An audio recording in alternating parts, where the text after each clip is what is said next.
4 दिवसानंतर सुद्धा इस्रायल विरुद्ध इराण, अमेरिका विरुद्ध इराण हे युद्ध जे आहे दिवसेंदिवस भडकतच चाललेलं आपल्याला दिसतंय। मागच्या काही काळामध्ये ज्या प्रकारे अमेरिकेनं जबरदस्त हल्ले इराण विरुद्ध केले आणि त्यामध्ये महत्त्वाचं म्हणजे एअर डिफेन्स सिस्टम ही पूर्णतः नष्ट केली, त्यामुळे येणाऱ्या काळामध्ये जबरदस्त असे इराणमध्ये घुसून हल्ले करण्यामध्ये इस्रायल आणि अमेरिका यशस्वी होताना आपल्याला दिसतंय। आणि त्याचाच भाग म्हणजे मागच्या काही तासामध्ये अमेरिकेनं सेंट्रल तेहरानमध्ये, मध्यवर्ती तेहरानमध्ये घुसून इराणशी संबंधित जे महत्त्वाचं त्यांचं राष्ट्रपतीचं कार्यालय आहे, त्याचबरोबर नॅशनल सिक्युरिटी काउन्सिलचं अत्यंत महत्त्वाचं ऑफिस आहे, त्याला सुद्धा उद्ध्वस्त करण्याचा प्रयत्न केला आणि त्यामध्ये ते यशस्वी झाले। अत्यंत मोठ्या प्रमाणामध्ये इराणचे जे वेगवेगळ्या प्रकारचे मिसाईल लॉन्चिंग सेंटर्स आहेत त्याला सुद्धा उद्ध्वस्त करण्यामध्ये इस्रायल आणि अमेरिका यशस्वी झालेला आपल्याला स्पष्टरित्या त्या ठिकाणी दिसून येत आहे। या सगळ्या पार्श्वभूमीवर इराणमध्ये सुद्धा आता मोज्तबा खोमेनी यांची अयातुल्ला अली खोमेनीचा सक्सेसर म्हणजे वारसदार म्हणून निवड झाल्याच्या बातम्या सुद्धा आपल्याला त्या ठिकाणी येत आहेत। म्हणजेच यावरून स्पष्टपणे दिसतंय की IRGCचा जबरदस्त दबाव हा एक प्रकारे तिथल्या व्यवस्थेवर आहे आणि IRGCच्या मर्जीतला व्यक्ती म्हणून मोज्तबा खोमेनी हा आता तिथला अयातुल्ला अली खामेनीचा वारसदार म्हणून पुढे त्या ठिकाणी येणार आहे। मुळातच अयातुल्ला अली खामेनी याचा मुलगा त्या ठिकाणी वारसदार होणं हे चुकीचं आहे, कारण एक प्रकारे राजेशाही पद्धतीला विरोध हा या धर्मसत्ताक पद्धतीने त्या ठिकाणी केलेला आहे। पण जर खोमेनीचाच मुलगा मोज्तबा खोमेनी पुन्हा वारसदार होणार असेल तर कुठेतरी या इस्लामिक पद्धतीविषयी सुद्धा वेगवेगळ्या प्रकारचे प्रश्नचिन्ह त्या ठिकाणी निर्माण होतात। दुसऱ्या बाजूला इराण सुद्धा जबरदस्त हल्ले त्या ठिकाणी करतोय। दुबई मधली अमेरिकेची एम्बेसी त्या ठिकाणी असो किंवा अमेरिकेचे जे वेगवेगळ्या प्रकारचे मिलिटरी, नेव्हल आणि एअर बेसेस आखाती देशांमध्ये आहे तिथे सुद्धा हल्ले जोरदार पद्धतीने इराणकडून त्या ठिकाणी केले जात आहेत। एवढंच नाही तर युरोपमधल्या सायप्रसच्या, युनायटेड किंगडमच्या एअरबेसला सुद्धा टार्गेट करण्याचा प्रयत्न इराणच्या IRGC कडून त्या ठिकाणी त्याच्यात झालेला आहे। आणि अशा ड्रोन हल्ल्यामुळेच आता फ्रान्स असो किंवा युनायटेड किंगडम हे स्वतः या युद्धामध्ये डायरेक्टली इन्व्हॉल्व होताना दिसतात। सगळ्यात महत्त्वाची बाब म्हणजे स्ट्रेट ऑफ होर्मुझच्या सामुद्रधुनीला बंद करण्याचा निर्णय IRGCने दिलेला आहे आणि त्यांनी सरळ सरळ त्या ठिकाणी धमकी दिलेली आहे की आता होर्मुझची सामुद्रधुनी बंद आहे आणि कुठलीही जहाज इथून जाण्याचा त्यांनी प्रयत्न केला तर आम्ही ती उडवून टाकू। दुसऱ्या बाजूला अमेरिकेने सुद्धा त्यांच्या ज्या मालवाहू जहाज आहे त्या जाण्यासाठी त्यांना एस्कॉर्ट म्हणजेच एक प्रकारे सुरक्षा देण्याचे जे आहे वचन त्या ठिकाणी दिलेलं आहे। म्हणजेच येणाऱ्या काळामध्ये होर्मुझच्या सामुद्रधुनीमध्ये सुद्धा नेव्हल पॉवर, नेव्हीशी संबंधित, नौदलाशी संबंधित जबरदस्त असा प्रहार आणि प्रतिप्रहार आपल्याला पाहायला त्या ठिकाणी मिळू शकतो। अजूनही युद्ध संपलेलं नाही, पण पुढच्या 4 ते 7 दिवसामध्ये अमेरिका जबरदस्त कारवाई करेल आणि त्याच्या माध्यमातून IRGCची नांगी ठेचण्याचा प्रयत्न करेल अशी शक्यता त्या ठिकाणी वर्तवली जाते। एक सगळ्यात महत्त्वाची बाब म्हणजे अमेरिकेसमोर इराण टिकू शकत नाही हे सत्य आहे। सामरिकदृष्ट्या त्या अनुषंगाने सगळी वाटचाल त्या ठिकाणी सुरू आहे, परंतु इराण जरी मागे त्या ठिकाणी हटला तरी सुद्धा ज्या मोठ्या प्रमाणामध्ये अमेरिकेला आणि इस्रायलला या युद्धाच्या अनुषंगाने खर्च करावा लागतोय त्या अनुषंगाने अमेरिकेच्या अर्थव्यवस्थेला मोठा फटका त्या ठिकाणी बसतोय।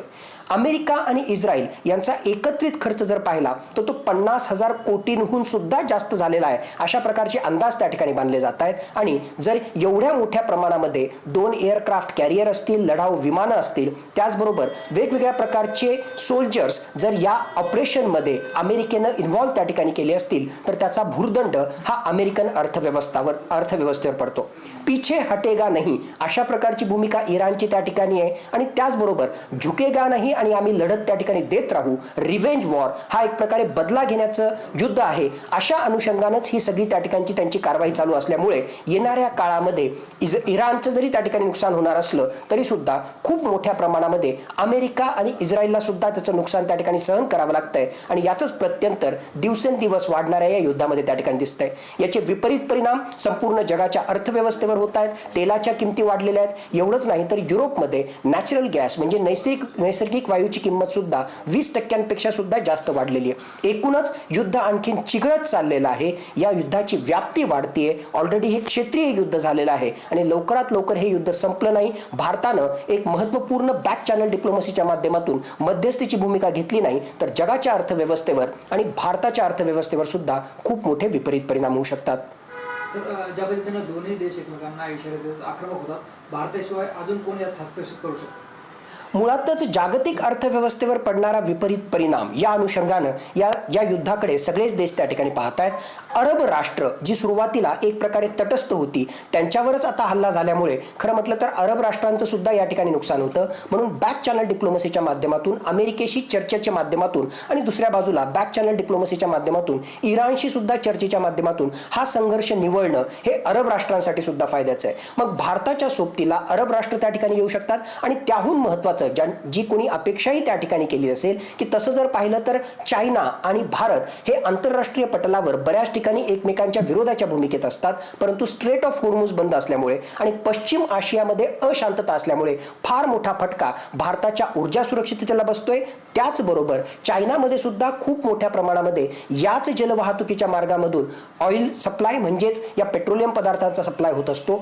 चायनाला सुद्धा याचा खूप मोठा फटका बसतोय। म्हणून चायना, साऊथ कोरिया, जपान, अरब राष्ट्र आणि भारत आणि सोबतीला युरोपियन राष्ट्र हे एकत्रितपणे बॅक चॅनल डिप्लोमसीच्या माध्यमातून कुठेतरी मार्ग काढण्यासाठी अत्यंत महत्त्वाची भूमिका बजावू शकतील।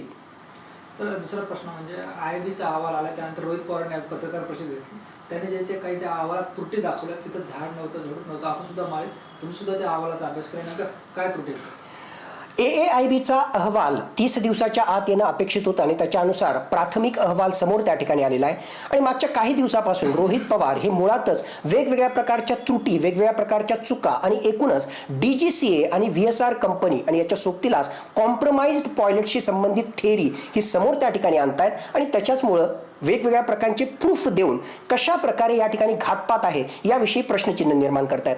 त्यांनी घेतलेल्या पत्रकार परिषदेमध्ये 3-4 महत्त्वाच्या बाबी समोर त्या ठिकाणी आलेल्या आहेत। सर्वात पहिली बाब म्हणजे AAIBनं हा जो रिपोर्ट बनवलेला आहे तो अत्यंत कॅज्युअली आणि एक प्रकारे जे आहे गाफील राहून बनवलेला आहे अशा प्रकारचा आरोप त्यांनी केलेला आहे। आणि त्याच्याशी संबंधित प्रूफ देताना ते म्हणतात की बारामती हा तालुका आहे, परंतु या 32 पानांच्या AAIBच्या रिपोर्टमध्ये बारामतीला जिल्हा म्हणून त्या ठिकाणी दाखवलं जातं। म्हणजेच ज्यांनी कोणी रिपोर्ट बनवलेला आहे त्याच्याविषयी ते किती बेफिकीर आहेत, किती कॅज्युअल आहे याचं ते प्रतीक आहे। दुसरी महत्त्वाची बाब म्हणजे ATC कम्युनिकेशन। एका प्रकारे ज्यावेळेस हा अपघात किंवा घात त्या ठिकाणी झाला त्यावेळेस पायलटचे शेवटचे शब्द होते ओ शिट। मग हे शब्द त्या ठिकाणी असताना सुद्धा ATC बारामतीच्या रेकॉर्डेड कम्युनिकेशनमध्ये हा भाग त्या ठिकाणी का आला नाही, हा रिपोर्टमध्ये का आला नाही याविषयी सुद्धा प्रश्नचिन्ह त्या ठिकाणी उभे करण्यात आलेले आहेत। तिसरी महत्त्वाची बाब म्हणजे एकूणच या लेझर जेट 45 XR विमानाशी संबंधित 5000 तासांचा फ्लाईट डेटा असताना सुद्धा साधारणतः 3000 तासांचा फ्लाईट डेटा हा मिसिंग आहे। म्हणजेच त्यामध्ये फेरफार करण्यासाठी DGCA आणि VSR कंपनी हे एकमेकांशी जे आहे ते मिलीभगत आहे अशा प्रकारचा सुद्धा आरोप त्या ठिकाणी होताना दिसतोय।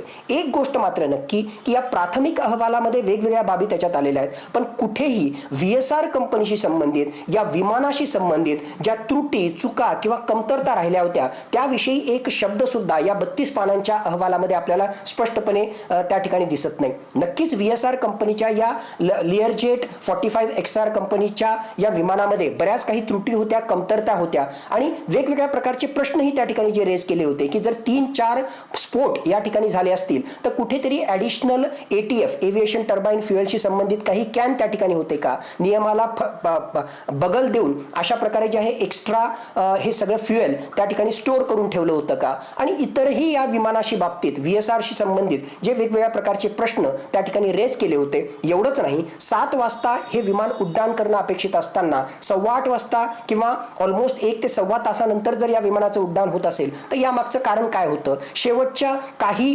मिनिटांमध्ये जे आहे असा निर्णय का घेण्यात आला की विमानानं जायचंय आणि ना की रोडनं जायचंय, असे वेगवेगळ्या प्रकारचे प्रश्न पुन्हा एकदा रोहित पवार यांनी त्या ठिकाणी उभे केलेले आहेत। आणि त्याच्या माध्यमातून अपघाताऐवजी हा घातच असण्याची कशी शक्यता आहे हे त्यांनी सांगितलेलं आहे। आणि त्यांचा मुख्य रोख हा VSR कंपनी आणि DGCA यांची मिलीभगत आणि एक प्रकारे मॅच फिक्सिंग करण्यासाठी, कव्हर अप करण्यासाठीच अशा प्रकारचे कॅज्युअल रिपोर्ट बनवले जात आहेत। आणि भविष्यामध्ये सुद्धा DGCAच्या विषयी प्रश्नचिन्ह निर्माण करणं, त्यांच्या करप्ट सिस्टम विषयी प्रश्नचिन्ह निर्माण करणं हाच मेन मोटो या पत्रकार परिषदेमधून आपल्याला समोर आलेला दिसलेला आहे।